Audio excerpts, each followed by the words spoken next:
નમસ્કાર, હર હર મહાદેવ. હું નિકુંજ. અમારી યુટ્યુબ ચેનલ શિવ જ્ઞાન શિવ ઉપાસક ચેનલમાં આપ સર્વે ભક્તોનું હાર્દિક સ્વાગત કરું છું. શક્તિનું બીજું સ્વરૂપ એટલે બ્રહ્મચારિણી. નવરાત્રીના બીજા દિવસે બ્રહ્મચારિણી માતાની પૂજા અર્ચના આરાધના ઉપાસના કરવામાં આવે છે. બ્રહ્મનો અર્થ થાય તપસ્યા, તેમજ ચારિણી એટલે કે આચરણ કરનારી. એટલે બ્રહ્મચારિણીનો અર્થ થાય તપને આચરણ કરનારી.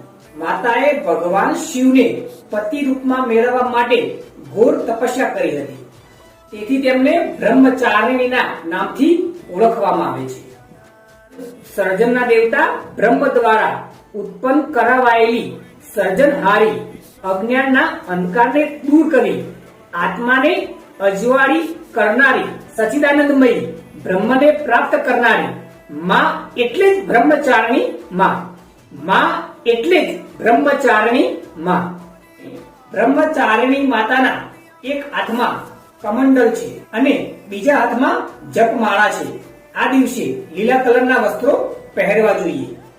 જો મિત્રો આપ સૌની શિવ જ્ઞાન શિવ ઉપાસક ચેનલ મારફતે જો તમને કંઈક નવું જાણવા મળ્યું હોય તો ફટાફટ શિવ જ્ઞાન શિવ ઉપાસક ચેનલ વધુમાં વધુ સબસ્ક્રાઇબ કરો, શેર કરો, લાઈક કરો, ફોલો કરો, જેથી ભગવાન શિવનું જ્ઞાન, જેથી ભગવાન શિવની વાત આપણે દરેક ભક્ત સુધી પહોંચાડી શકીએ.